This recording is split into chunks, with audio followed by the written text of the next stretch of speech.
che tiene una baiotte ha uno stabilimento davanti un bordo in mare, è un Radio Night, conosciuto e è così. E baiotte, tutto il mondo se ne impippava, sino a un certo Bernard Bonnet. Tanto ci siamo visti che lo c'era gente che profittava in maniera illegale di ulidurale corso e che lo Stato lasciava va. Di regola c'è una distanza non trabassa mica, ma o baiotte scruccone si l'empippa. Il me donne ça, je prends ça. Ah, una scusa. C'est bon, tout le monde a le droit de vivre, non? Conosce gente che lo giole. Allô, député, j'ai un petit problème avec le préfet. E conosce bene i bippo che io sostengo. Toujours des bons, c'est pas bien. Pensate che la baiotte è una cabana di legno? Infatti, è qui. Allora, non sopporta mica gli ecologisti, i giornalisti e i difensori dell'empio. Au capilou di merda, oh, que je te remplis ici, hein? La stagione è sempre l'ora. E i suoi impiegati sono tutti precari.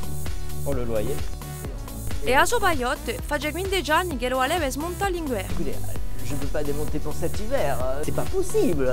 Pour la Saint-Sylvestre, j'ai invité Mylène Farmer et BHL. È così quello che tiene una baiotte. Ma tra la sciagore di Stato e l'indifferenza dei corsi, chi sarà obedio?